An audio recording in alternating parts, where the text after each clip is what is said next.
20व्या चातुर्मासाच्या निमित्ताने आज श्री यज्ञेश निवास रामानंद नगर विस्तारित या बाबांच्या पवित्र अशा घरी हा 20वा चातुर्मास संपन्न होतो आहे। या चातुर्मासाच्या निमित्ताने आपण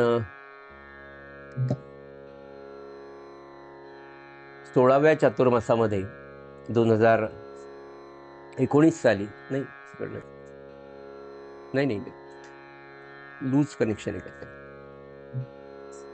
येतो मला एकदा फ्रिक्वेन्सी मॅच होस तर वेळ लागतो त्याला।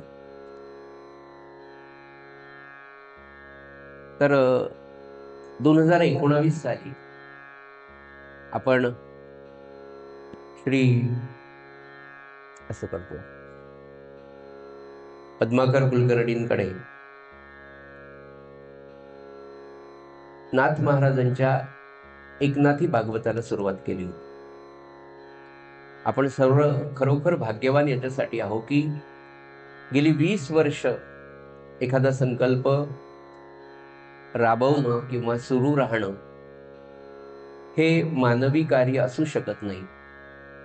आपल्या सगळ्यांना तो अनुभव आहे की आपण खूप वेळा असे संकल्प करतो की नाही आता या चातुर्मासामध्ये मौन पाळेल किंवा हे 5 पदार्थ खाणार नाही, 10 पदार्थ खाईल वगैरे वगैरे काय असेल ते, पण त्या संकल्पाची सिद्धी तुमच्या माझ्या संकल्पातून होणं फार कठीण आहे। मला आठवतं की श्री महाराजांच्या कृपेने 5 जानेवारी 2001 ला आपल्या उपासनेला सुरुवात झाली आणि 2003 सालापासून पूज्य आदरणीय श्री प्रभाकर शेंडे काकांच्या प्रेरणेने आणि श्री महाराजांच्या आशीर्वादाने आपले हे नामस्मरणाचे चातुर्मास सुरू झाले। 2003 साली जो चातुर्मास सुरू झाला, इथे गणेश नगरला आंबटकर ताई म्हणून होत्या त्यांच्याकडे, तो पहिला चातुर्मास फक्त नामस्मरण करायचं आणि शेंडे काका होते त्याच्यामुळे ते शक्य झालं। ते स्वतः उपलब्ध होते, त्यांच्या मार्गदर्शनाखाली त्यांच्या सहवासात हा चातुर्मास सुरू झाला। आणि मला फार चांगल्या पद्धतीने आठवतं की त्या चातुर्मासामध्ये पहिलं सद्ग्रंथ वाचन जर काही झालं असेल तर ते होतं ब्रह्मचैतन्य दासानुदासाचे आत्मकथन या नावाचा एक ग्रंथ मला त्यावेळेला मिळाला। साधारण 550-600 पानांचा तो ग्रंथ होता आणि नर्मदेच्या काठावर ओंकारेश्वर पासून अगदी जवळ बडवाह नावाचं एक छोटस गाव आहे। त्या नर्मदेच्या काठावर एक महात्मा राहत होता आणि आपण सगळे भाग्यवान असे की त्या महात्म्याचं दर्शन, त्या महात्म्याचा सहवास, त्या महात्म्याचे आशीर्वाद आपल्या चैतन्य उपासनेतल्या तत्कालीन सगळ्या लोकांना मिळाले होते। त्यांचं चरित्र पहिल्यांदा आपण फक्त वाचलं तिथे आणि तिथून सद्ग्रंथ वाचनाला म्हणजे अगदी पहिल्या चातुर्मासामध्ये जे चरित्र आपल्याला वाचायला मिळालं तोच महात्मा 2003च्या चातुर्मास समाप्तीला पूज्य श्रीराम महाराज आपल्याकडे 5 दिवस आले आणि त्यांचा आशीर्वाद, त्यांचं दर्शन, त्यांचं मार्गदर्शन श्री महाराज म्हणजे श्रीराम महाराज देह ठेवेपर्यंत आपल्यावर। आणि त्यानंतर ही चातुर्मासामध्ये सद्ग्रंथ वाचनाची परंपरा आहे। का वाचायचे सद्ग्रंथ हा दुसरा प्रश्न। तर बरेचदा असं आपल्यापैकी सगळ्यांचं झालं आहे की आपण अनुग्रह घेतो, गुरुमंत्र घेतो, सद्गुरूची प्राप्ती आपल्याला होते, सद्गुरू एक साधन देतात, एक उपासना देतात, एक सत्संग देतात, काय काय त्या परंपरेप्रमाणे आपल्याला प्राप्त होतं। सद्गुरूंच्या सान्निध्यात, त्यांच्या सहवासात, त्यांच्या घरी किंवा त्यांच्या पादुकास्थळी किंवा त्यांच्या समाधीस्थळी आपण जेव्हा राहतो तेव्हा त्यांच्या आशीर्वादाने, त्यांच्या सान्निध्यात आपलं सगळं काही व्यवस्थित होतं, म्हणजे साधन व्यवस्थित होतं। पण तुमचा आमचा हा सगळ्यांचा अनुभव आहे की आपण आपल्या घरी जेव्हा परततो किंवा पुन्हा प्रपंचात जेव्हा कामाला लागतो तेव्हा मात्र साफ आपल्याला सद्गुरूंचा विसर पडत नाही, पण त्यांनी सांगितलेल्या साधनाचा मात्र निश्चितपणे आपल्याला विसर पडतो. हा तुमचा माझा सगळ्यांचा अनुभव आहे. सद्ग्रंथ वाचनामध्ये श्री महाराजांनी आपल्याला नित्यक्रमोपासनेचं पुस्तक तर दिलंच आहे, पण श्री ग्रंथराज दासबोध, ज्ञानेश्वरी आणि नाथ भागवत हे 3 ग्रंथ आपल्याला अभ्यासक्रमासाठी म्हणून खऱ्या अर्थाने दिलेले आहेत. काय वैशिष्ट्य या सगळ्या ग्रंथांचं? तर या ग्रंथांचं वैशिष्ट्य असं आहे सज्जन हो, की आपण गुरु केला पण उपासना पद्धती माहित नाही, नेमकं आयुष्य कसं जगतोय आपण. सद्ग्रंथ वाचनाची गरज निकड आणि खरंच त्यांनी तुम्हाला काही फलश्रुती मिळणार आहे का, मिळते का? तर सामान्यपणे आपण जर पाहिलं, आज आपण सगळे 21व्या शतकामध्ये वावरतो आहोत.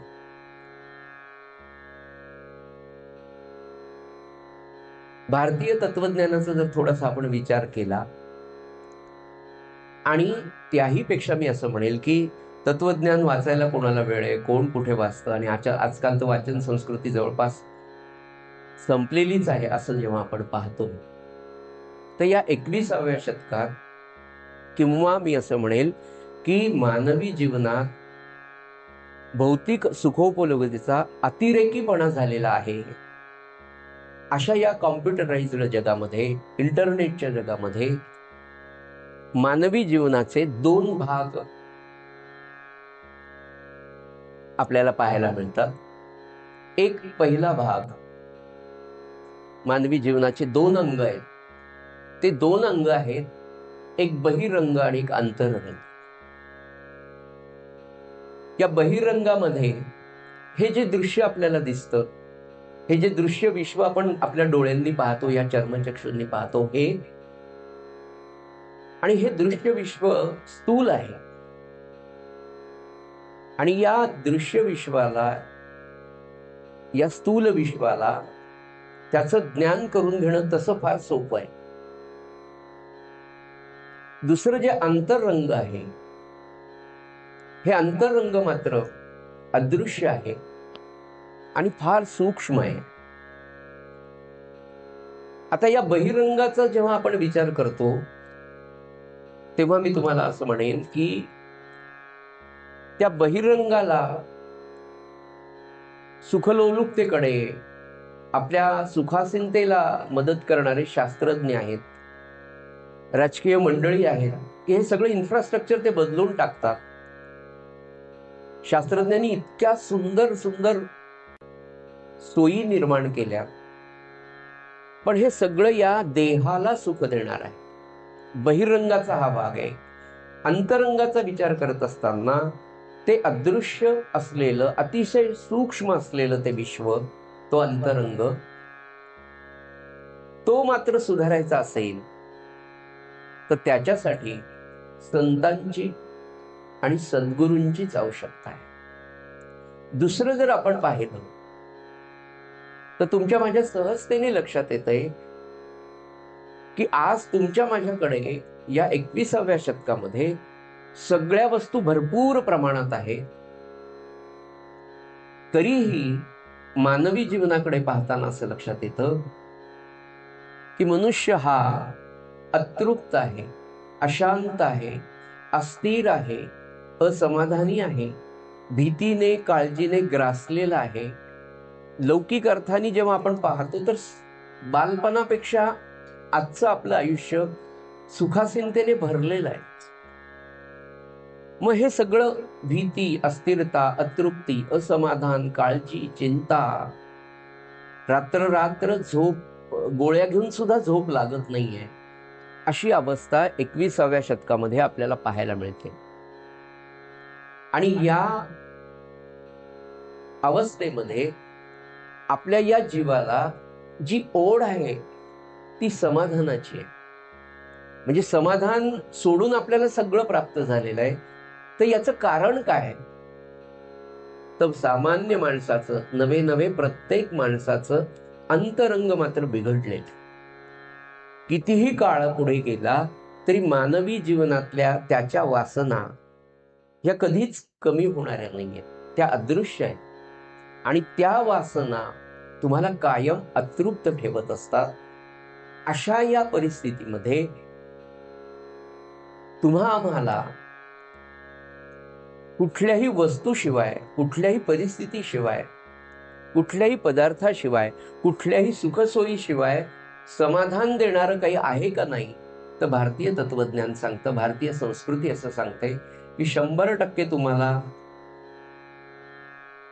ते समाधान, ते शाश्वत समाधान, ज्याला पाश्चात्यामध्ये ॲब्सल्यूट सॅटिस्फॅक्शन असं म्हणतात, त्यालाच भारतीय संस्कृती शाश्वत समाधान असं म्हणते.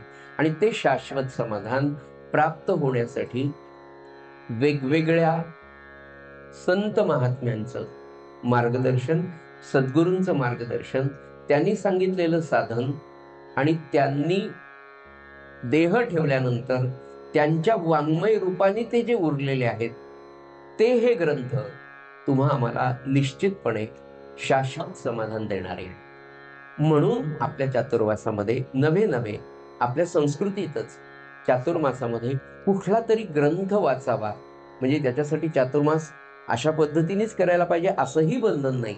सुदैवाने आपल्याला हा मिळतोय, तर त्या निमित्ताने आपण या सद्ग्रंथाकडे वळतो आहोत. गेल्या 20 वर्षामध्ये आपण अनेक ग्रंथांचं पारायण, अनेक ग्रंथांचं वाचन, चिंतन, थोड्याफार प्रमाणात आपण निरूपणही करू शकलो आहोत गेल्या 4-5 वर्षात. ज्याच्यामध्ये आपण भागवत वाचलं, ज्याच्यामध्ये अध्यात्म रामायण आपण घेतलं, सद्गुरू लीलामृत घेतलं, रामानंद महाराजांचं ओवीबद्ध चरित्र घेतलं, प्रल्हाद महाराजांचं ओवीबद्ध चरित्र घेतलं. आणि अशा या सगळ्यांच्या माध्यमातून आपण श्रींच्या चरणी पोहोचण्याचा म्हणजे नेमकं काय, तर मला असं वाटतं की शाश्वत समाधानाचा शोध घेण्याचं कार्य. केवळ शोध नाही, तर मी अनुभवाने हे सांगेल की गेल्या 20 वर्षामध्ये कितीतरी कुटुंब आपण सगळे ही गोष्ट अनुभवतो आहोत. विशेषतः जे लोक उपासनेत आले आणि उपासनेत रमले, खऱ्या अर्थाने रमले, मी असं म्हणेल, हा काही एन्जॉय असा वेगळ्या पद्धतीने एन्जॉयचा भाग नाही, पण जे उपासनेत रंगले, नामामध्ये दंग झाले, त्यांना त्या आनंदाची अनुभूती 100% आलेली आहे. अशी अनेक व्यक्ती, अनेक कुटुंब आपण गेली 20 वर्षामध्ये पाहतोय. तर त्याचं सार काय आहे? तर त्याचं सार मला असं वाटतं सत्संगती आहे. आणि सत्संगती कायम तुम्हाला संतांचा देहाचा सहवास घडेल असं नाही. आणि बरं, देहाचा जरी सहवास घडला तरी सद्गुरू देहात असताना त्या देहाला सुद्धा मर्यादा आहेत. म्हणून महाराज म्हणाले की खरी संगती जर काही असेल तर ती उपासनेची आहे. खरी संगती ही सद्विचारांची आहे. खरी संगती ही नामाची आहे. हे सगळं वरवर आपल्याला कळतं, पटतं पण वळत नाही. कळणं आणि वळणं, समजणं आणि उमजणं याच्यामध्ये जे अंतर राहतंय, त्या अंतरासाठी ही नामसाधन आहे. त्या अंतरासाठी उपासना सांगितली. सज्जनो, आज आपण जो ग्रंथ आजपासून सुरू करतो आहे, पुढचे 152 दिवस, त्यातला आज नामदिन क्रमांक 1 आहे. आज पहिला दिवस आहे. तर हा ग्रंथ नेमका काय आहे? या ग्रंथाचं नाव मी तुम्हाला सांगितलं की एकनाथी भागवत आहे. नेमका काय ग्रंथ आहे हा? भागवत काय, एकनाथ काय? एकनाथ महाराजांनी कोणतं वेगळं भागवत लिहिलं? तर सज्जनो, आपल्या सर्वांना माहित आहे की व्यासांनी अनेक पुराणं लिहिली. त्या झाल्यानंतर त्यांनी महाभारत लिहिलं. एवढं मोठं महाभारत व्यासांनी लिहिलं. आणि व्यासांनी महाभारत लिहिल्याच्या नंतर संपूर्ण महाभारताचं लिखाण झालं. आणि व्यास अत्यंत दुर्मुखलेले होते, अत्यंत नाराज होते, फ्रस्ट्रेट झालेले होते. आणि अशा काळामध्ये नारदांची त्यांची भेट झाली. आणि नारदांना त्यांनी स्पष्ट सांगितलं की नारदा, इतकी पुराणं आणि आत्ता तर सगळ्यात मोठं म्हणजे 1,00,000 श्लोकांचं महाभारत पूर्ण लिहून झालं, पण माझ्या मनाची दुरावस्था झालेली आहे. माझं मन उद्विग्न झालेलं आहे. अशांत झालेला आहे. हे का झालं आणि ही अशांती जाण्यासाठी मी काय करू? तेव्हा सद्गुरू महर्षी नारदांनी व्यासांना असं सांगितलं की जे महाभारत तुम्ही लिहिलं, हे महाभारत मानवी जीवनातल्या वेगवेगळ्या वासनांचं, वेगवेगळ्या विकारांचं फार मोठं एक षडयंत्र किंवा एक सुडाचा प्रवास तुम्ही सगळा लिहून काढला. त्या सगळ्या चिंतनामध्ये, महाभारताच्या 1,00,000 श्लोकांच्या चिंतनामध्ये सगळा सुडाचाच प्रवास होता. तर म्हणाले याच्यातून तुम्हाला शांती मिळण्यासाठी महर्षी नारद व्यासांना सांगतात की आता तुम्ही भागवत लिहा. भगवान गोपाल कृष्णाच्या बाललीलांचं वर्णन, भगवंताच्या लीलांचं वर्णन, भगवंताच्या भक्तांचं वर्णन, भगवंताच्या भक्तावर आपल्या ईश्वरावरील असलेल्या प्रेमाचं, लीलांचं वर्णन तुम्ही करा, तरच हे मन शांत होईल. सज्जनो, हे सगळं ऐकत असताना हा जो व्यासांचा आणि नारद मुनींचा संवाद आहे ना, मला असं वाटतं की आपली अवस्था व्यासांपेक्षा काही वेगळी नाही. आपण काही लिखाण केलेलं नाहीये, तरी पण आपली अवस्था नारदाच्या व्यासांच्या मनासारखीच आहे की रोज आपण सकाळी उठतो, प्रपंचाची कामं गेली इतकी वर्ष करतोय, पण संध्याकाळी झोपत असताना देवासमोर जाऊन जेव्हा नमस्कार करतो आणि झोपायला जातो, त्यावेळेला आपल्या मनाची अवस्था जर आपण थोडंसं चिंतन केलं तर यापेक्षा काही फार वेगळी असं मला वाटत नाही. कारण दिवसभराचं चिंतन जे प्रपंचाचं आहे ते विकारांचंच आहे, ते वासनांचंच आहे, ते अपेक्षांचंच आहे, ते दुःखाचंच आहे, ते चिंतेचंच आहे, ते अतृप्तीचंच आहे, ते असमाधानाचंच आहे. आणि मग आम्हाला कोणी असा नारद मिळेल का? महर्षी नारद आम्हाला मिळतील का? तर मला असं वाटतं आपले सद्गुरू किंवा महर्षी नारद हे सद्गुरूंचंच प्रतीक आहे. आपल्या सद्गुरूंनी ह्याचप्रमाणे आपल्याला सांगितलंय की जे व्यासांना सांगितलं की तू त्या चिंतनात राहा, आणि त्यानंतर महर्षी व्यासांनी भागवत लिहायला सुरुवात केलं. व्यासांची वाणी किंवा व्यासांची लेखणी आपल्या सगळ्यांना माहिती आहे. बराबर बराबर बराबर बराबर एक एक स्कंद निर्माण झाला. एका स्कंदामध्ये 30-35 अध्याय निर्माण झाले. असा पहिला स्कंद झाला, दुसरा स्कंद झाला, असे 12 स्कंद भागवताचे निर्माण झाले.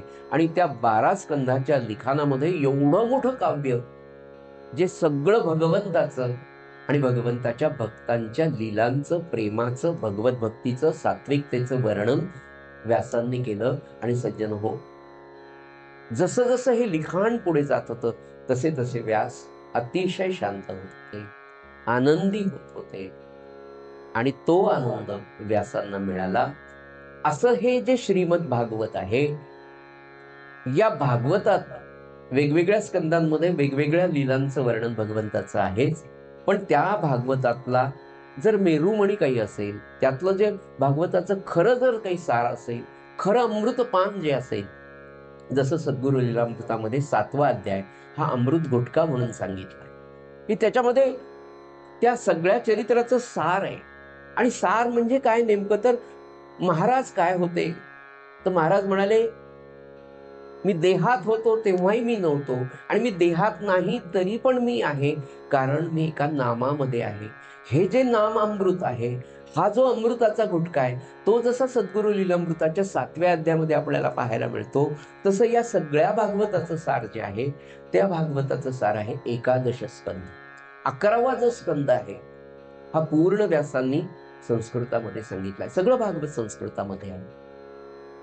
आणि मग या भागवताच्या 11व्या स्कंदावर नाथांनी आपल्याला जो ग्रंथ पाहायचा आहे त्याची आपण आधी माहिती घेऊ, की आपल्याला नेमकं पुढच्या 151 दिवसात काय ऐकायचंय, काय त्या ग्रंथाचं महात्म्य आहे, कशासाठी आपण तो वाचतोय, आणि ज्यांनी हा ग्रंथ लिहिला तो सुद्धा महात्मा किती महान आहे, हे आपण 1-2 दिवस तरी चिंतन करूया. म्हणजे तुम्हाला त्या म्हणजे माझ्यासहित तुम्हाला एक पुन्हा नम्रतेने सांगतो की मी इथे जरी बसलेला असलो, मी काही विद्वान नाही, मी एक सामान्य विद्यार्थी आहे. फक्त वाचन करून, काही थोडंसं नामस्मरण करून जे काही मला आनंदाचे गवळसे प्राप्त झाले ते तुमच्यापर्यंत पोहोचवण्याचा प्रयत्न या माध्यमातून करणार आहे. मी कोणी फार मोठा प्रवचनकार, भागवतकार, रामायणकार असा नाही. पण हा ग्रंथ वाचत असताना आपल्याला महाराजांच्या चरणांजवळ बसून हा ग्रंथ वाचायचा आहे. तर वाचताना जे काही माझ्या अल्पबुद्धीला समजेल ते तुमच्यापर्यंत पोहोचण्याचा प्रयत्न करेन. आपणही हा ग्रंथ इथे मी ठेवलेला आहे, हा आपण वाचा, तुम्ही पण वाचा. तुम्हाला त्यातून काही सांगता आलं तर ते माझ्यापर्यंत पोहोचवा. आपण ते सगळ्यांपर्यंत पोहोचूया. निखळ आनंदासाठी हे सगळं आपलं चाललेलं आहे आणि हा निखळ आनंदच भगवंताला प्राप्त करण्याचा एक मोठा मार्ग आहे. नवे नवे भगवंत, ईश्वर, परमात्मा, परमेश्वर म्हणजे कोण? तर अखंड आनंदाची स्थिती. ब्रह्मानंद म्हणजे काय? ब्रह्म म्हणजे काय? आत्मानंद म्हणजे काय? हे सगळे समांतर शब्द आहेत की महाराजांच्या जीवनामध्ये आपण पाहिलं तर संत महात्मे अखंड आनंदाच्या स्थितीत असतात. म्हणजे तिथून त्यांना खाली येणं शक्यच नाही.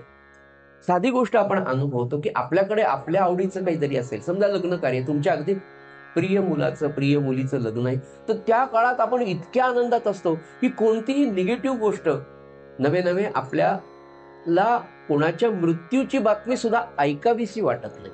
मुळात माणसाचा स्वभाव असा आहे ना, तो जास्त काळ दुःखात राहूच शकत नाही, दुःख सहन करूच शकत नाही. दुःख झालं तरी त्याला त्या दुःखातून बाहेर पडावं वाटतं. याचं कारण काय? याचं कारण असं आहे की मुळात आपण त्या भगवंताचे अंश आहे. मुळात आपण आनंद रूप आहे. आपण आनंद रूप का आहोत? तर आपण त्याचे अंश आहे. तो कोण आहे? तो परमात्मा आहे. तो परमात्मा आहे म्हणजे कोण आहे? तर तो आनंद रूप आहे. मग तो आनंद रूप आहे, त्याचा मी अंश आहे, तर मला त्या आनंदाचीच ओढ असणार. आपला रोजचा प्रयत्न प्रपंचात सुद्धा कशाचा आहे? तर मला तो आनंद मिळवायचा आहे, मला आनंद स्थितीत राहायचं आहे. आणि असं होऊ शकतं का? 100% होऊ शकतं. संतांची चरित्र का वाचायची? संतांच्या जीवन चरित्रामध्ये आपल्या प्रपंचात आपल्याला न आलेल्या अनेक अडचणी, नवे नवे संकट, नवे नवे अपमान, मृत्यू, अपमान, सगळं सगळं संतांच्या चरित्रामध्ये आपल्या प्रपंचापेक्षा 100 पटीने जास्त असलेलं असतं. तरीही संत त्या दुःखाच्या अवस्थेत सुद्धा आपल्याला दुःखी दिसत नाही. नवे नवे ते दुःखी नसतातच. संतांचं वैशिष्ट्य, सद्गुरूंचं वैशिष्ट्य असं आहे, हे मी तुम्हाला अनुभवाने सांगू शकतो. कसं? तर समर्थ सद्गुरू प्रल्हाद महाराजांचं जीवनचरित्र अगदी जवळून पाहायला मिळालं की समर्थ सद्गुरू प्रल्हाद महाराजांच्या जीवनचरित्रातली एक फार मोठी गोष्ट आहे. अशी तुम्हाला सर्व संतांच्या चरित्रात कदाचित पाहायला मिळेल की महाराजांच्या जीवनामध्ये 5 दिवसांमध्ये, म्हणजे अष्टमी, नवमी, दशमी, एकादशी आणि द्वादशी, या 5 दिवसात 4 मृत्यू. वडील गेले, 2 भाऊ गेले आणि 1 भावजय गेली. हे सलग अष्टमी, नवमी, दशमी. एकादशीच्या दिवशी तर वडिलांची अंत्ययात्रा संपून घरी आले की धाकटा भाऊ गेला, त्याच छकड्यामध्ये त्यांची अंत्ययात्रा. महाराजांचं वय 26 वर्षांचं होतं आणि एवढे मृत्यू. याचं कारण काय? तर संत हे अखंड त्या ब्रह्मानंदामध्ये असतात आणि त्याही पेक्षा ब्रह्मज्ञानी असतात. म्हणजे काय असतात? तर ज्या परमेश्वराने हे विश्व निर्माण केलंय त्याची एक सिस्टीम आहे. एका विशिष्ट निकषांवर, नियमांच्या आधारे ते विश्व रचलेलं आहे की ही गोष्ट अशीच घडणार. जसा घड्याळाचा काटा क्लॉकवाईजच, म्हणजे आपण ज्याला म्हणतो असाच फिरणार आहे, हे जसं ठरलेलं आहे, तसं संत महात्म्यांना माहिती आहे की माझ्या प्रारब्धामध्ये ह्या घटना घडणार आहेतच, ह्या चुकणार नाहीतच. हे ज्ञान होणं, हे ज्ञान असणं आणि ते अंगवळणी पडणं, याच्यामध्ये सुद्धा फरक आहे. की मला हे माहिती आहे की कॅन्सर, डॉक्टरांना माहित असतं की कॅन्सरची ही स्टेज आहे, हा पेशंट जास्तीत जास्त 6 महिन्यांचा आहे. ह्याचं ज्ञान डॉक्टरांना असतं. ते इतर पेशंटला छान समजावून सांगतात, पण त्याच डॉक्टरच्या नियर आणि डिअर पर्सनला जर कॅन्सर झाला तर त्याला दुःख होतं. तिथे समजणं आणि उमजणं याच्यामध्ये फरक पडतो. संतांच्या बाबतीत समज आणि उमज ही सारखी असते. ब्रह्मज्ञानी असतात, त्यांना माहिती आहे की नाही ह्या पद्धतीनेच हे होणार आहे, दुःख करून फायदा नाही. विषय आपला सुरू होता की नाथांनी एकादश स्कंदावर जे निरूपण केलं, जुन्या भाषेमध्ये त्याला असं म्हणतात की एकादश स्कंदावरची जी टीका आहे, हा एकादश स्कंद संस्कृतामधला सामान्य माणसाला कळावा म्हणून नाथांनी जो ग्रंथ लिहिला तो हा एकनाथी भागवत असा ग्रंथ. आता या ग्रंथाच्या मीमांसेच्याकडे थोडंसं मागे जाऊया की आपल्या सगळ्यांना माहिती आहे, थोडासा ज्ञानाचा भाग म्हणून सांगतो की वेद हे अपौरुषेय आहेत असं आपण म्हणतो आणि आहेतच. म्हणजे काय तर ऋषीमुनींना ते दिसले डोळ्यासमोर. जेव्हा जेव्हा ऋषीमुनी हे ध्यान करायचे किंवा त्यांच्या तपश्चर्येच्या काळामध्ये त्यांना वेदांच्या सगळ्या ऋचा त्यांच्या डोळ्यासमोर दिसल्या आणि ते अत्यंत बुद्धिमान. ऋषींची व्याख्या आत्ताच्या मुलांना जर सांगायची असेल तर पटकन त्यांना सांगायचे, अतिशय स्टँडर्ड, अतिशय मोठ्या दर्जाचे जे शास्त्रज्ञ असतात त्यांचा जो काही IQ असतो तेवढा नवे त्याच्यापेक्षा जास्त IQ असलेले जुन्या काळातले जे महात्मे होते त्यांना संत, माफ करा, ऋषी किंवा मुनी म्हटलं जायचं. आणि त्यांना हे वेद ऋचा दिसल्या म्हणून त्या अपौरुषेय आहेत. ऋषी त्याचे निर्माते नाहीत, ऋषी ते निर्माण करणारे किंवा उत्पन्न करणारे नाहीत. जसं विवेकानंद अमेरिकेला गेले आणि तिथे वेदांचं महात्म्य जेव्हा ते सांगत होते तेव्हा विवेकानंदांनी अमेरिकेतल्या लोकांना सांगितलं की सर आयझॅक न्यूटननी गुरुत्वाकर्षणाचा नियम शोधून काढला, गुरुत्वाकर्षणाचा शोध लावला, पण आयझॅक न्यूटन हा काही गुरुत्वाकर्षण उत्पन्न करणारा नाही. कारण गुरुत्वाकर्षण हे जेव्हा विश्व निर्माण झालं तेव्हापासून आहे, ते अनादी आहे, ते अगोदरपासूनच आहे. तसं ऋषी, तसे वेद हे अपौरुषेय आहे, अनादी आहेत, ऋषी त्याचे निर्माते नाही. आणि मग वेद, भागवत आणि गीता या तिघांचा जर विचार करत गेलो आपण तर याच्यामध्ये वेद संस्कृतामध्ये होते, ते अतिशय संपन्न आहेत, ज्ञानाच्या दृष्टीने अतिशय संपन्न आहे. गीता त्या मानाने वेदांच्या समोर गीता फारशी संपन्न नाहीये, पण ती उदार आहे. वेद संपन्न आहेत पण कृपण आहेत, ते उदार नाही. याचा अर्थ त्याच्याही पुढे जाऊन जर विचार केला तर ज्ञानेश्वरी येते की जी ज्ञानेश्वरी ज्ञानेश्वर माऊलींनी लिहिली. पण झालं काय की ही ज्ञानेश्वरींनी लिहिण्याचं कारण जर आपण थोडंसं मागे गेलं तर असं होतं की भगवंतांनी ज्या वेळेला गीता सांगितली त्या काळामध्ये ज्ञानी लोक अर्जुनाशिवाय कोणीच नव्हतं. असं म्हणता येईल की ज्ञानी लोक भगवद्गीता समजून घेण्याकरता त्या काळात जन्मालाच आलेले नव्हते. आणि काय झालं की कालसत्ता जी आहे ही कालसत्ता, काळाचं महात्म्य भगवान राम, भगवान कृष्णांनी जाणलं आणि अवतार कार्य झाल्यानंतर त्यांनी देह ठेवावा लागला, देहाला मर्यादा आहे. तसं काळाची सत्ता ही ज्ञानेश्वर माऊलींवर होती. ज्ञानेश्वर माऊलींचं जीवनचरित्र जर आपण पाहिलं सज्जन, 20-21 वर्षांचं एक फक्त आयुष्य मिळालं. आणि या 20 वर्षाच्या काळामध्ये जर त्यांचं जीवनचरित्र आपण पाहिलं तर किती प्रकारचे आघात त्यांच्यावर झाले. शारीरिक, मानसिक, सामाजिक सगळ्या प्रकारच्या आघातानंतर या महात्म्यानी ज्ञानेश्वरी लिहावी.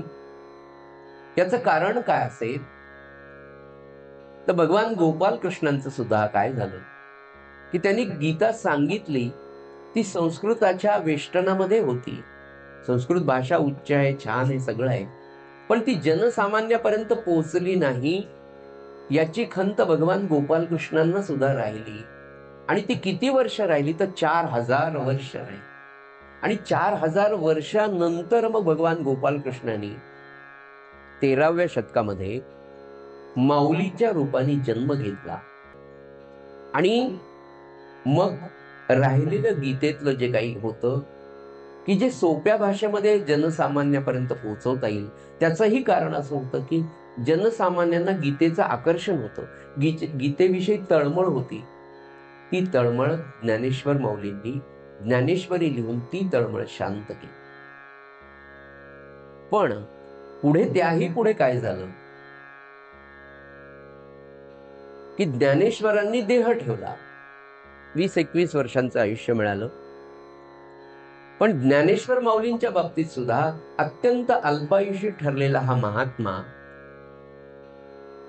याच्याही पोटामध्ये, याच्याही उदरामध्ये अनेक गोष्टी त्याच्या सांगायच्या राहून गेल्या. पण कालाच्या महात्म्यामुळे त्यांनी देह ठेवला, समाधी घेतली. पुढे 2-250 वर्षानंतर नाथांचा जन्म. ज्ञानेश्वर माऊलींना सुद्धा आपल्या पोटातलं ज्ञान ओठामध्ये आणण्यासाठी नाथांच्या रूपाने पुन्हा जन्म घ्यावा लागला. आणि मग ते संत एकनाथाच्या रूपाने या पृथ्वी तलावर प्रतिष्ठान नगरीमध्ये म्हणजे पैठण नगरीमध्ये जन्माला.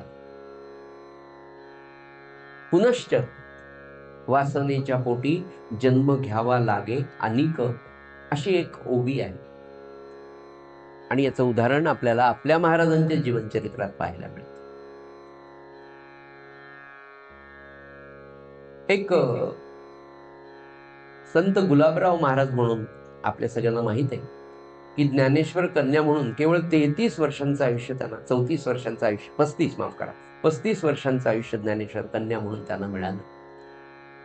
अप्रतिम असा हा दोन्ही डोळ्यांनी अंध असलेला, म्हणजे अगदी बालपणी त्यांचे डोळे गेले, त्यांना प्रज्ञाचक्षु असं म्हणायचे. या माणसाची ग्रंथ संपदा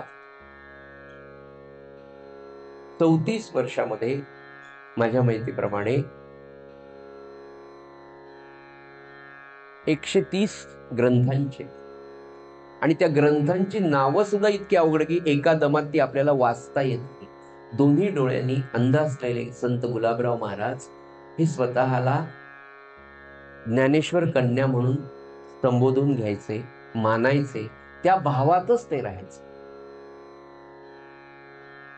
ते संत गुलाबराव महाराज असं म्हणतात की ज्ञानेश्वरीच्या 13व्या अध्यायामध्ये आचार्य उपासन असा एक शब्द येतो.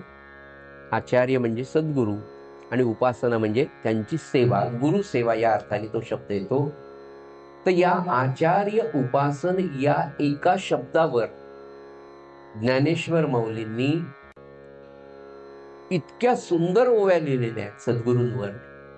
त्याच्यासाठी हा अभ्यास आहे. म्हणजे आपण अनुग्रह घेतला, पण महाराजांशी जोडायचं कसं, कनेक्ट कसं व्हायचं, आपल्या सद्गुरूंशी, आपल्या सद्गुरूंवर प्रेम कसं करायचं, आपल्या सद्गुरूंना काय आवडतं, आपण ते कसं करायचं, आणि कसं आपण त्यांच्या चरणी लीन व्हायचं. नव्हे आपल्याला आपल्या सद्गुरू माऊलीवर, आपल्या आईवर कसं प्रेम करायचं हे शिकण्यासाठी सद्ग्रंथ वाचन आहे. तर आचार्य उपासन या एका शब्दावर माऊलींच्या इतक्या सुंदर ओव्या आहेत की गुरुसेवा कशी करावी, गुरु काय असतो, गुरूंवर प्रेम कसं करायचं, हे सगळं माऊलींनी वयाच्या 20व्या वर्षी लिहून ठेवलं. इतकं सुंदर लिहिलंय. तर गुलाबराव महाराज म्हणाले की प्रत्यक्ष ब्रह्मा विष्णू महेश तिघही एकत्र बसले असते, म्हणजे ज्यांनी विश्वाची निर्मिती केली त्या ब्रह्मा विष्णू महेश एकत्र येऊन जरी आचार्य उपासन या शब्दावर त्यांनी लिहायचं ठरवलं असतं तर ते लिहू शकले नसते. इतकं सुंदर माझ्या आईनी, म्हणजे माझ्या ज्ञानेश्वर माऊलींनी लिहिलं, असं संत गुलाबराव महाराज सांगतात. अशी ती ज्ञानेश्वरी आहे. आणि पुढे झालं काय की ज्ञानेश्वर माऊलींनी आचार्य उपासन म्हणजे सद्गुरू सेवेवर, सद्गुरूंवरच्या प्रेमावर इतक्या ओव्या लिहिल्या, इतकं विपुल ग्रंथलेखन केलं. पण त्या ज्ञानेश्वर माऊलीला मात्र 20-21व्या वर्षी आपला देह ठेवावा लागला. पण मनामध्ये त्या सद्गुरू सेवेची वासना राहिलेली होती. ही एक वासना. आणि गीता प्राकृतामध्ये ज्ञानेश्वरीच्या रूपाने लिहिली तरीही अजून लोकांना काहीतरी सांगायचं राहिलंच होतं. ज्ञानेश्वर माऊलींच्या पोटात तसंच राहिलं होतं. म्हणजेच त्या भगवंताच्या, त्या भगवान विष्णूच्या मनात तेच पुन्हा राहिलं होतं. भगवान विष्णूंनी कुरुक्षेत्रावर गीता सांगितली, 18 अध्याय सांगितली, अर्जुनाला समजली, अर्जुनाने युद्ध केलं, ते सगळं झालं. पण पुन्हा भगवंताला वाटलं की अरे फक्त अर्जुनानेच ऐकली, बाकी तर कोणी ज्ञानी भक्त राहिला नाही. एवढं मोठं युद्ध केल्यानंतर अर्जुन मात्र निराभिमानीच राहिला. त्याला अहंकार झाला नव्हता, पण तो एकच ज्ञानी आवडता भक्त तसा निर्माण झाला. पण मला जे खरं खूप लोकांपर्यंत पोहोचवायचं होतं ते भगवंताला पोहोचवण्यासाठी ज्ञानेश्वर माऊली झाली. पण ज्ञानेश्वर माऊली सुद्धा झाल्यानंतर ज्ञानेश्वर माऊलींनी सद्गुरूंवर इतकं सुंदर लिहिलं, पण ती सद्गुरू सेवा करायचीच राहून गेली, पण देह ठेवावा लागला. आणि म्हणून ती गुरु सेवा करण्यासाठी ज्ञानेश्वर माऊली ही संत एकनाथ महाराजांच्या रूपाने पुन्हा प्रगट झाली 1533 मध्ये. इसवी सन 1533 या साली एकनाथ महाराज प्रतिष्ठान नगरीमध्ये जन्माला आले. आणि मग या जन्मामध्ये नाथांनी आपल्या स्वामींची, जनार्दन स्वामींची, आपल्या सद्गुरूंची जी सेवा केली ना, त्या सेवेला तर तोडच नाही. आणि म्हणून संतांचं चरित्र हे ज्ञान तर श्री महाराजांच्या कृपेने आपण मिळवण्याचा प्रयत्न करूच याच. पण संतांच्या चरित्रातले जे खरे बारकावे आहेत ना, ते सद्गुरू सेवेचे आहे. ती सद्गुरू सेवा मला माझ्या जीवनामध्ये मिळवायची, आणि माझा स्वार्थच आहे याच्या मागे. तो स्वार्थ काय, तर खरा निखळ शाश्वत समाधान मला मिळवणं, हा तो मार्ग आहे. त्याच्यासाठी ही सद्गुरू सेवा आपल्याला सज्जन करायची. गेली 20 वर्ष श्रींच्या कृपेने खरं आपण जर पाहिलं आपल्याकडून, तर एवढं कार्य होणं शक्य नाहीये. एवढं कार्य म्हणजे मी काय म्हणेन की अरे आज इतके लोक नामाला लागले, असं होतं का खरंच? की खरंच भगवान विष्णू ज्ञानेश्वराच्या रूपाने, आपण सगळे सायन्सचे विद्यार्थी आहे, 21व्या शतकातले, जिथे श्रद्धा संपत चाललेली आहे. श्रद्धा म्हणजे मी तर काय म्हटलं, बाकी तर नीती मर्यादेच्या गोष्टी, बाकीच्या गोष्टी तर सोडूनच द्या. शांतपणे जर आपण विचार केला तर आपल्या पूर्वजांमध्ये जी माणुसकी होती तेवढी तरी माणुसकी आज आपल्यामध्ये आहे का, याचा जर आपण विचार केला तर समाजामध्ये नवे समाज तर सोडून द्या, आपल्या कुटुंबामध्ये तरी आपल्याला ही पाहायला मिळते का? इतका सामाजिक स्तर विचारांच्या बाबतीत, माणुसकीच्या बाबतीत, नीतिमत्तेच्या बाबतीत किती खाली आलाय, किती ढासळलाय. अशा वेळेला आपलं घर, आपलं कुटुंब जर वाचवायचं असेल तर सत्संगतीशिवाय पर्याय नाही. आणि त्या सत्संगतीचा मार्ग श्रींच्या कृपेने आपण सगळेजण गेली 20-22 वर्ष आपण अनुभवतोय की जो कोणी उपासनेमध्ये आला प्रत्येकाला. आणि काय होते, सत्संगाती 1000 ग्रंथाची पारायण करणं, 1000 पुस्तकं वाचणं एकांतामध्ये, हा एक भाग झाला. आणि संतांच्या संगतीत नवे सत्संगामध्ये जेव्हा आपण येतो ना, तर 1000 ग्रंथांचं सार तुम्हाला 2 दिवसात नुसतं पाहून कळतं. अरे ते किती छान जप करतात, ते 13 तास जप करतात, त्यांची वृत्ती किती शांत आहे, कुठलाही प्रसंग आला तर ते डळमळ करत नाही, कसं काय हे शक्य आहे त्यांना, असं आपण जेव्हा पाहतो. ते 10 ग्रंथ वाचणं आणि एका व्यक्तीच्या एका सत्संगामध्ये राहण्याचा फायदा सज्जन हो अशा प्रकारे. ही गुरुसेवा जनार्दन स्वामींची जी नाथांना घडली ती किती उच्च प्रतीची म्हणून मी तुम्हाला सांगेन. संतांचं, सद्गुरूंचं, संत महात्म्यांची सेवा खऱ्या अर्थाने शुद्ध अंतःकरणाने जेव्हा होते, ती अनेक वर्ष होते. त्याचं फळ काय आहे? जनार्दन स्वामींची सेवा नाथ महाराजांनी केली, त्याची फलश्रुती मी म्हणेन की पुन्हा त्या भगवंताला नाथांच्या सेवेमध्ये येऊन राहावं लागलं. भगवान गोपाल कृष्ण श्रीखंडाच्या रूपाने 12 वर्ष पैठणला नाथांच्या घरी होते. 12 वर्ष, आणि 12 वर्ष श्रीखंड्यांनी नाथांच्या घरात कोणती कामं नाही केली. पैठणला आजही तो रांजण आहे की ज्या रांजणामध्ये श्रीखंड्या रोज पाणी भरत. नाथ महाराज हा असा सत्पुरुष होता की त्या काळामध्ये नाथांचे पैठणमध्ये 13 वाडे होते की ज्या वाड्यांना 2-2 चौक होते. एका वाड्यात एक चौक आपण पाहिलेला आहे साधारण, एका वाड्याला 2-2 चौक तर मी पण नाही पाहिले. असे 13 वाडे नाथांचे होते. नाथांची 1000 एकर जमीन होती. पण असा माणूस, नवे नवे असा सत्पुरुष अत्यंत विरक्त होता. ब्रह्मज्ञानी पुरुष होता. शांती ब्रह्म ही पहिली पदवी नाथांना संतांच्या याच्यात मिळाली. श्री महाराज म्हणायचे की सगळ्यात आदर्श गृहस्थाश्रम कोणाचा, तर म्हणाले नाथ महाराजांचा. गिरिजा नावाची पत्नी, वैजापूरची मुलगी होती. नाथांचं चरित्र आपण पाहणारच आहोत, पण विषय निघाला म्हणून सांगतो की आदर्श गृहस्थाश्रम.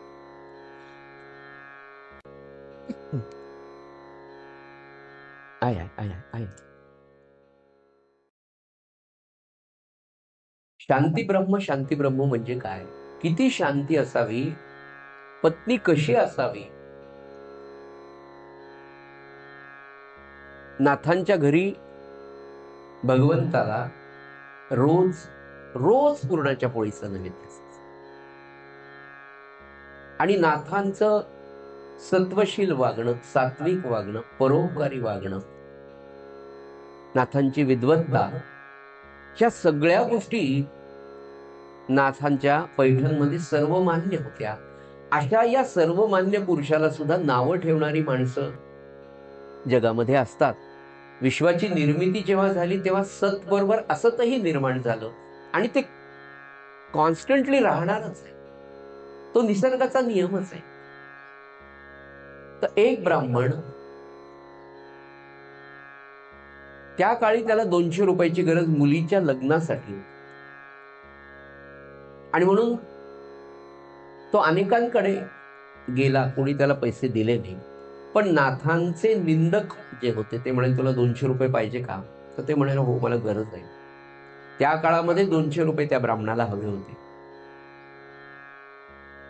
ते म्हणाले तू नाथांना क्रोध निर्माण करून दाखव, आम्ही तुला 200 रुपये देतो. म्हणून तो ब्राह्मण नाथांकडे आला आणि नाथांना राग येण्यासाठी म्हणून पायामध्ये पादत्राणं घालून नाथांच्या देवघरामध्ये गेले. नाथ सोहळ्यामध्ये पूजा करत होते आणि पूजा करताना नाथांच्या तो मांडीवर जाऊन बसला, पायामध्ये जोडे घालून.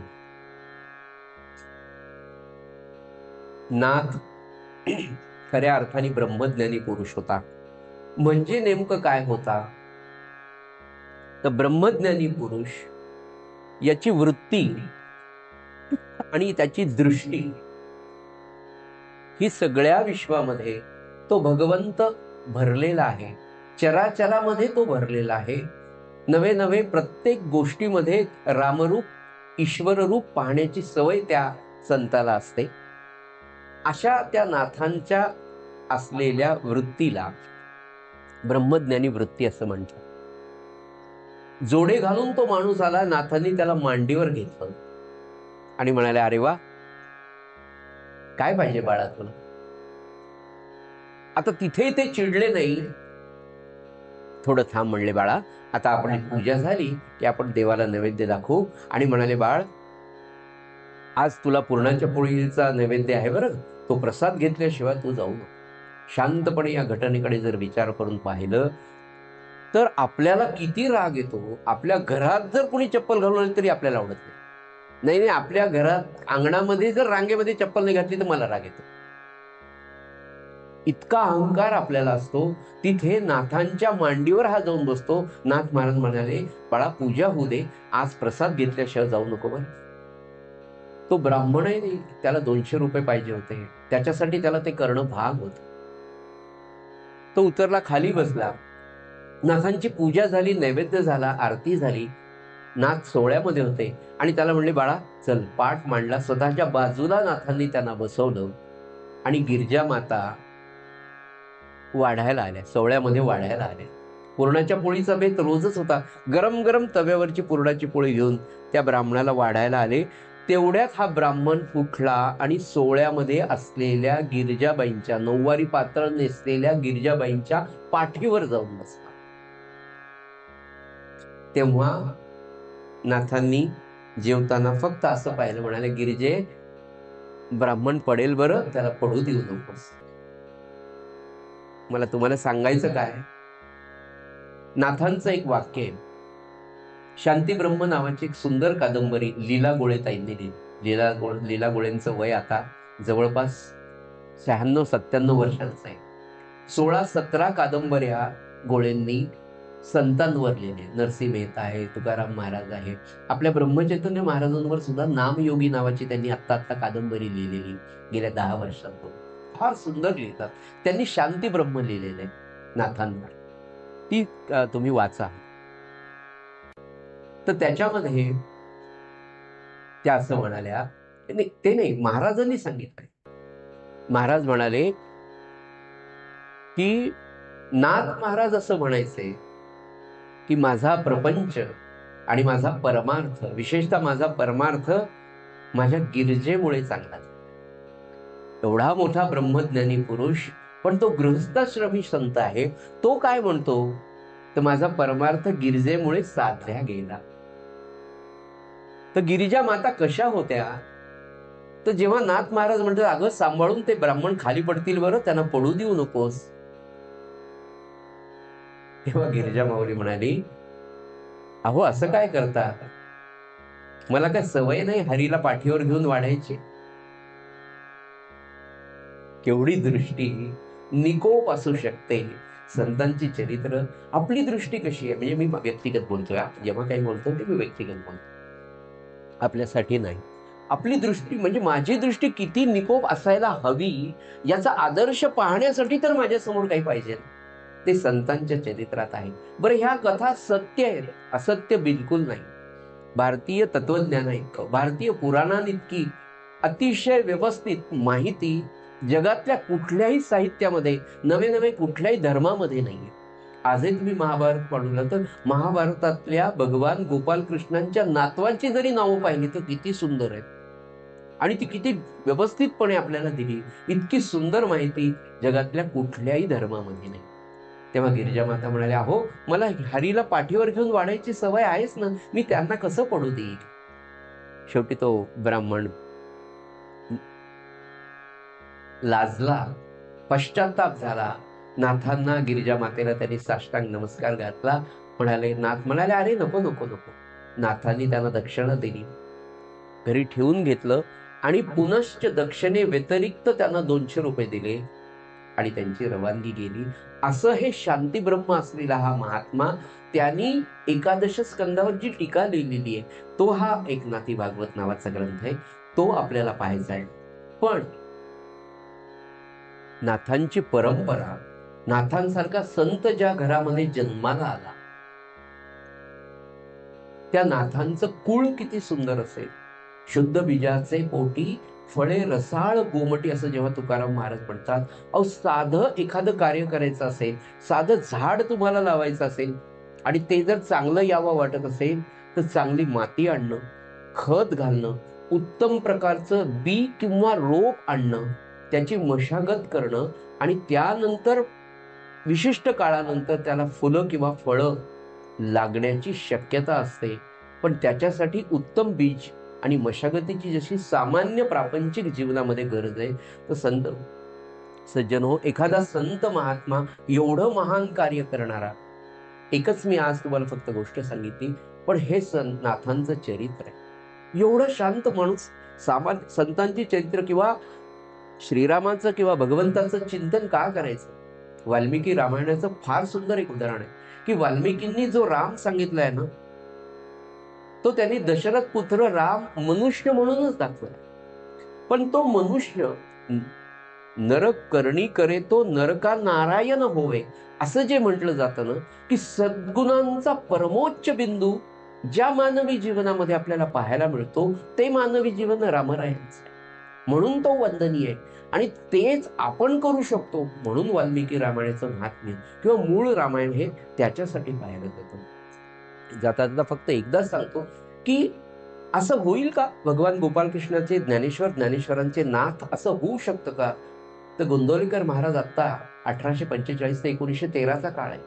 1913ला गोंदवलेकर महाराजांनी देह ठेवला आणि जायच्या आधी सांगितलं भाऊसाहेब केतकरांना की भाऊसाहेब 12 वर्षांनी मी येणार आहे, पुन्हा मी येणार आहे. आणि बरोबर डिसेंबर 1925 साली गोंदवलेकर महाराज तात्यासाहेब केतकरांच्या मुखातून आवेश रूपाने प्रगट झाले आणि 1967 पर्यंत 3 एप्रिल 1967 पर्यंत त्या वाणीने कार्य करत राहिले. आणि ते वाणी रूपाने जेव्हा प्रगट झाले तेव्हा एका भक्तांनी प्रश्न विचारला की महाराज तुम्ही कसे आलात आणि का आलात? तर महाराज म्हणाले, नाम घेण्याची आणि नाम देण्याची माझी वासना राहिली होती म्हणून मी वाणी रूपाने पुन्हा प्रगट झालो. असं होऊ शकतं आणि हे फक्त आणि फक्त या भारत नावाच्या आध्यात्मिक देशातच होऊ शकतं. असे अवतार इथेच होऊ शकतात कारण भगवंताला प्रिय असलेली आपली ही भूमी आहे. सज्जन हो, नाथ महाराजांचा एक फार सुंदर अभंग आहे जो मागच्या वेळेस पण आपण घेतला होता आणि त्याचा आपल्या या रोजच्या भागवताची समाप्ती आपण या 4 ओवींच्या नाथ महाराजांच्या अभंगाने करणार आहोत. हा अभंग मला विशेष आवडला म्हणून मी घेतला नाही, तर खूप संतांना हा आवडलेला अभंग आहे. या अभंगाचं वैशिष्ट्य असं आहे की तुम्ही हा खरं म्हणजे रोज म्हणा.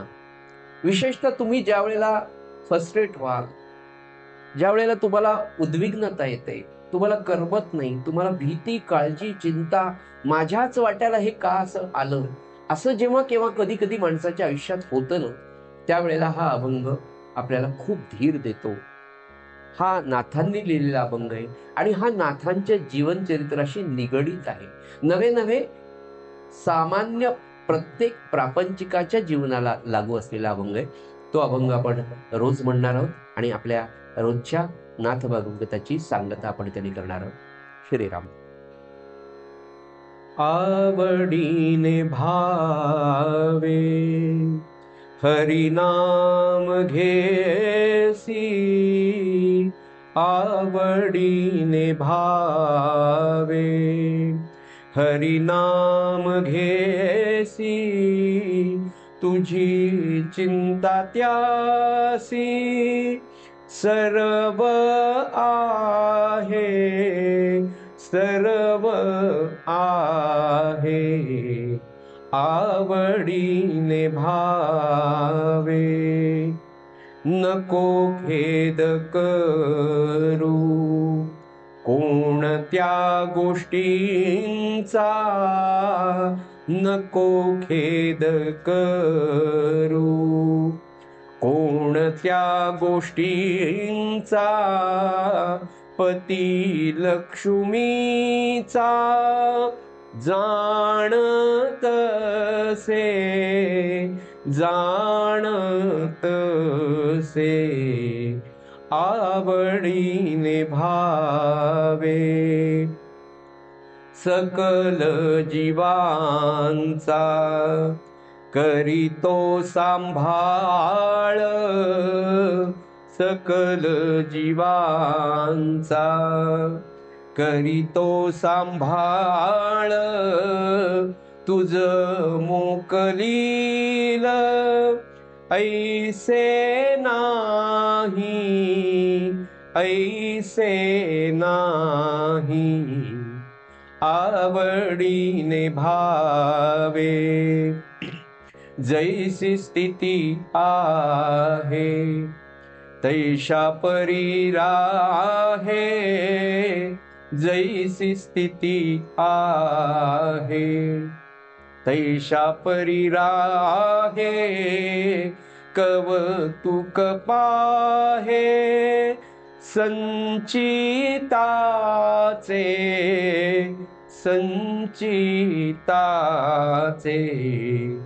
आवडीने भावे.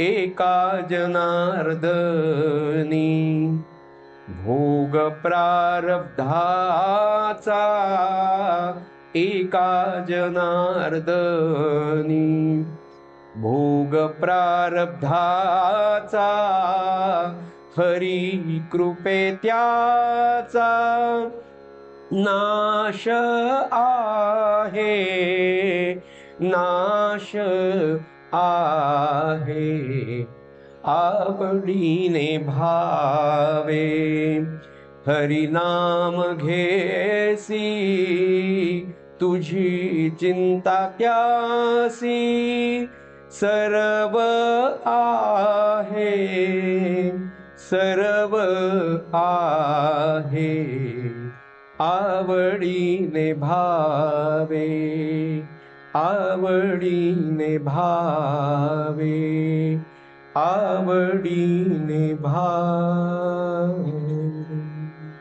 सद्गुरुनाथ महाराज की जय. झालेली सेवा श्री चरित्र